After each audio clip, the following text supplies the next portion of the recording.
Imagine checking your investment portfolio. You did everything right, saved, invested, followed the rules, but somehow, adjusted for inflation, you're barely breaking even while American stocks keep hitting all-time highs. That's not bad luck. That's the game. Now zoom out to this scenario. You're playing a high-stakes poker game. The buy-in? Your entire life savings. You run out of chips, you're out.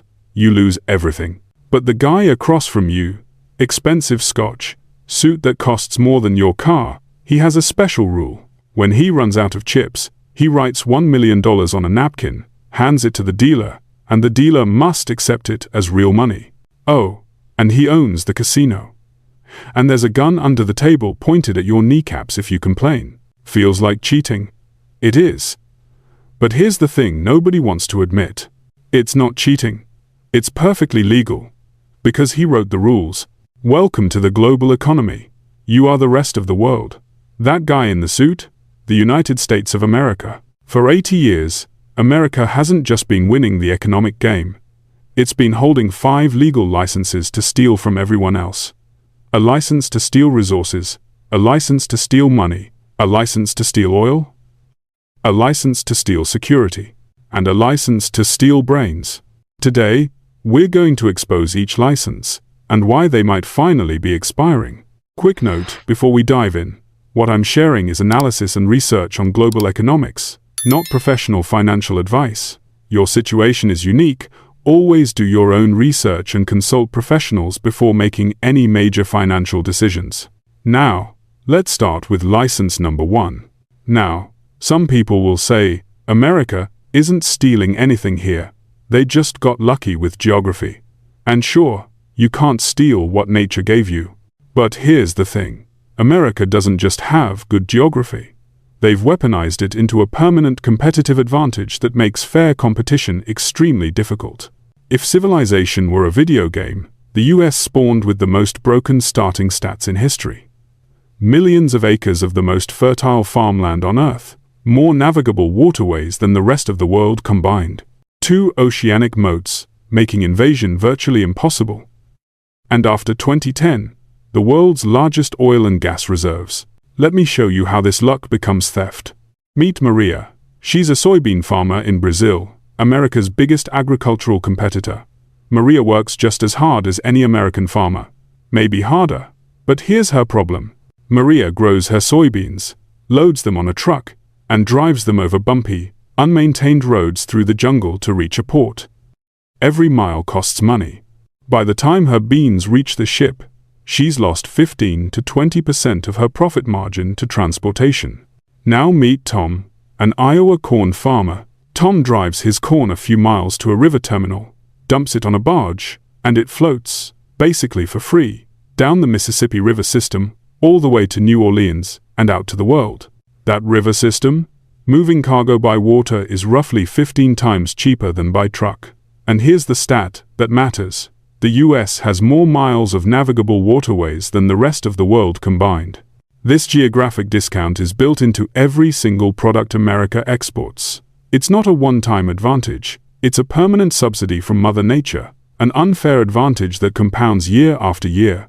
And there's more. While Europe spent the last 1,000 years blowing itself up because everyone is crammed together with flat, easy-to-invade borders, America was chilling behind 2 massive oceanic moats. While London, Berlin, and Tokyo were being turned to rubble in the 1940s, American factories were humming along untouched, selling weapons to the people getting bombed. License number 1, the right to compete with permanent, geographic advantages that no other country can match. Not illegal, just unfair by design. Geography might be luck. But what comes next? This was a heist. A planned, deliberate heist pulled off in broad daylight. The year is 1944. World War II is still raging. 44 nations gather at a fancy hotel in Bretton Woods, New Hampshire to figure out how to rebuild the global economy. But there's a massive power imbalance in the room.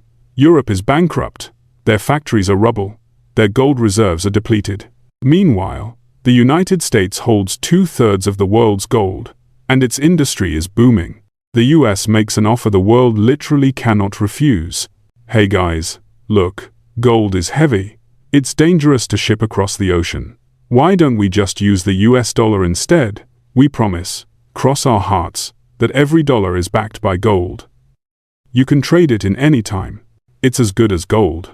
The world, having no other choice, agrees. The US dollar becomes the world's reserve currency. This is the moment the license was activated. For a while, it worked. But then the US started spending money like a drunken sailor. Vietnam War, massive social programs. By 1971, France, being France, looked at the US and said, "You're printing way more dollars than you have gold. We'd like our gold back, please." If enough countries did this, America would be bankrupt. The jig was up. So on August 15, 1971, President Richard Nixon went on TV and essentially told the world, he temporarily, permanently, suspended the convertibility of the dollar into gold. The rug pull. In a normal world, the dollar should have collapsed. A piece of paper backed by nothing but a promise that was just broken? But here's the genius of the heist. There was nowhere else to go. Everyone was already using dollars for trade. The oil market was priced in dollars. If the dollar crashed, the world crashed. The US essentially held the global economy hostage.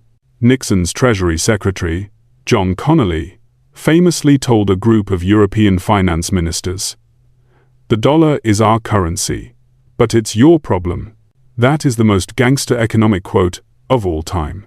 Here's what this license allows. If Brazil wants to buy oil from Saudi Arabia, Brazil needs dollars. To get dollars, Brazil has to sell things, coffee, beef, to the US. They have to work for the money. If the US wants to buy oil, they just print the money. When the US prints trillions of dollars, they're essentially exporting inflation to the rest of the world. America gets cheap TVs and cars. Everyone else gets to hold devaluing paper. License number 2. The right to print money that the entire world is forced to accept. Legal because America wrote the rules. Remember how Nixon broke the promise to exchange dollars for gold in 1971? That should have been game over. The dollar should have become worthless paper. But the US government pulled off the greatest pivot in financial history. They switched the backing of the dollar from gold to something even more valuable: oil. The year is 1974. The US economy is getting crushed by inflation. Enter Henry Kissinger, the Secretary of State. Kissinger flies to Saudi Arabia for a secret meeting with the House of Saud. The deal he put on the table was essentially a mafia protection racket. Look, Kissinger says, you guys have a lot of oil. And you have a lot of scary neighbors who want that oil. Here's the deal. We will provide you with absolute military protection.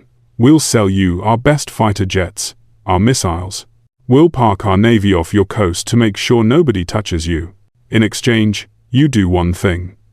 Price every single barrel of oil you sell in US dollars. Not yen, not francs, not gold, only dollars. And take those dollars and invest them back into US Treasury bonds.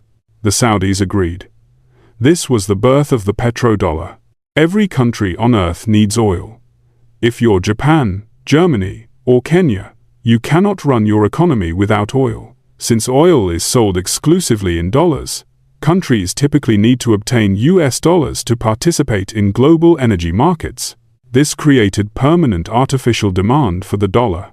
It's like if Amazon said you can buy anything you want, but you can only pay in Amazon gift cards. Suddenly everyone needs gift cards, and the value goes up, even if Amazon is a mess internally. What happens if a country tries to sell oil in a different currency? Let's look at history. In 2000, Saddam Hussein announced Iraq would start selling oil in euros instead of dollars. Result: a few years later, the US invaded. Saddam was ousted. Iraqi oil sales switched back to dollars. In 2011, Muammar Gaddafi proposed a gold dinar to trade African oil, bypassing the dollar. Result: NATO intervention. Regime change. Gaddafi met a very grim end. Coincidence? Maybe. But in the world of geopolitics, you don't mess with the money supply. However, this license is currently under attack. BRICS, Brazil, Russia, India, China, South Africa, representing over 40% of the global population, are actively building a payment system to bypass the dollar. In 2023, China started settling oil trades in yuan with Saudi Arabia. If the petrodollar dies, the US loses its ability to print money without consequence. That's the endgame scenario economists are watching closely. License number 3. The right to force the world to need dollars just to buy energy. Enforced by military intervention when necessary. Most people look at the US military budget, roughly $800 to $900 billion a year, and say, wow, what a waste. Why don't we have free healthcare instead? And sure, from a social perspective, valid point. But from a pure business perspective, the US military is the most successful loss leader product in history. Imagine you're shipping 10,000 containers of iPhones from Shenzhen to Los Angeles. You have to pass through the South China Sea, the Strait of Malacca, and across the Pacific. Why aren't you worried about pirates? Why aren't you worried about a regional navy seizing your ship? Because of the US Navy. The US effectively subsidizes the security of global trade. There are specific choke points in the world's oceans, narrow straits where all ships must pass. The Strait of Hormuz for oil, the Strait of Malacca for goods, the Suez Canal. The US Navy patrols these waters, keeps the lanes open. Sounds like charity, right? America as world police? Wrong.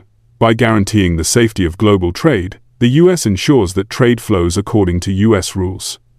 If a country steps out of line, say Russia or Iran, the US doesn't just invade. They turn off the trade, the stick, blockade you, freeze you out of the global banking system, SWIFT. Make it impossible for your ships to get insurance. The carrot. Play nice with America, and you get access to the largest consumer market in history, the American shopper. Plus, your ships get protected by aircraft carriers for free. Let's talk about those carriers. The US has 11 carrier strike groups. China has 2, and they're not nuclear. Russia has 1, and it usually catches fire and needs a tugboat. This isn't just military power. It's economic leverage. When the US negotiates a trade deal, that aircraft carrier is silently sitting at the negotiating table. There's another layer to this heist. Innovation theft. The US taxpayer funds the military. The military dumps billions into R&D for defense.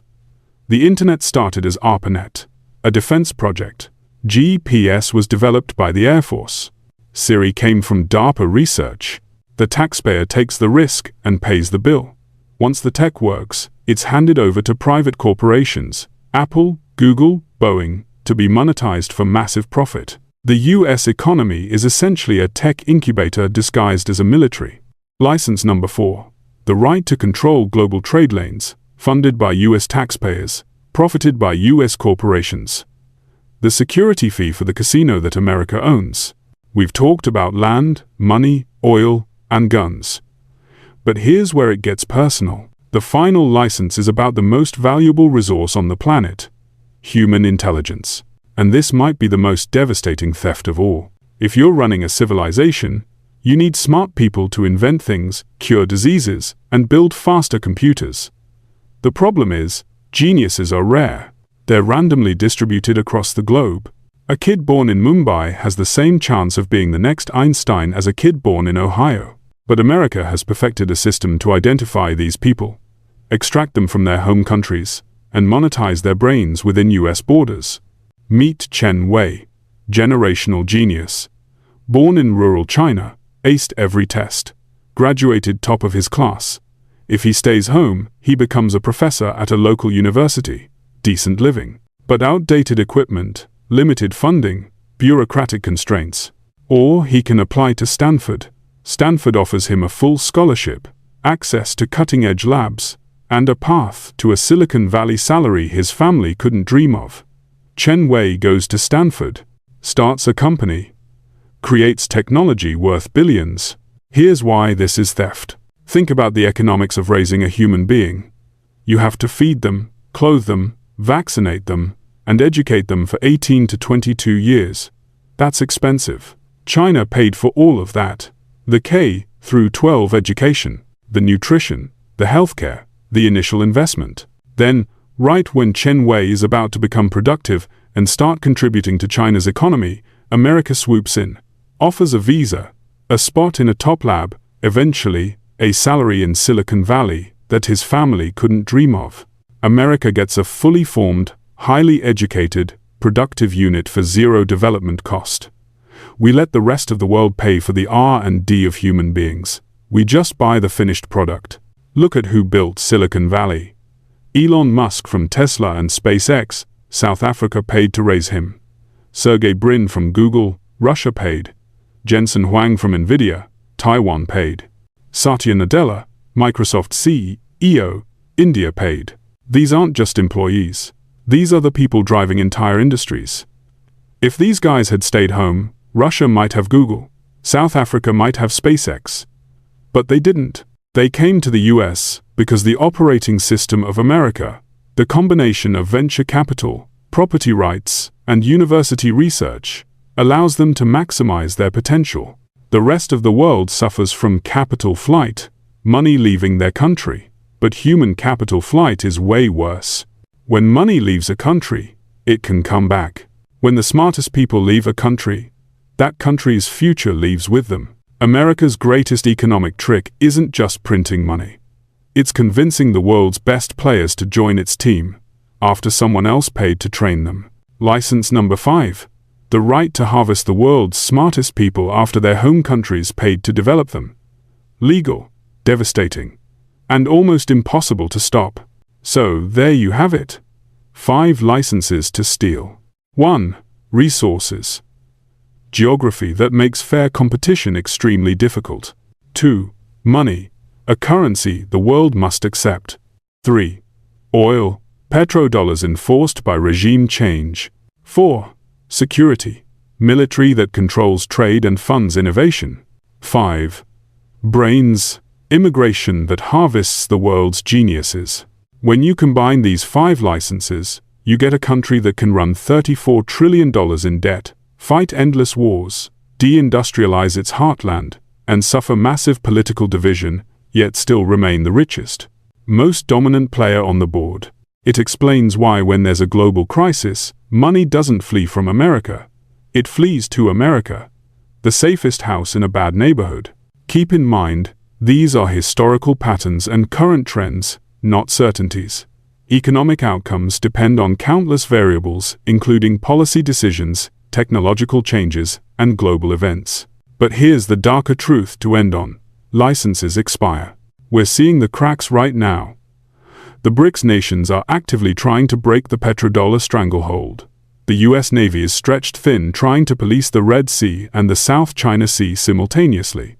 Internal debt is compounding so fast that interest payments are becoming unsustainable. And internally, the benefits of these licenses aren't being shared. Wealth is increasingly concentrated at the very top, leading to the kind of social instability that tears empires apart from the inside. America has enjoyed an 80-year run with these licenses. But history tells us that no empire stays on top forever. The question isn't if the licenses will expire. The question is when. And what happens to a country that's been stealing for 80 years when it suddenly has to play fair? If you want to understand what happens when economic systems collapse, check out my video on how Europe is quietly dying. Or if you want to know how America's internal financial system is rigged against ordinary citizens, that video is coming next. Hit subscribe if you want to stay ahead of the next crisis, and let me know in the comments, which license do you think will expire first? Thanks for watching. The game is rigged, but at least now you know the rules.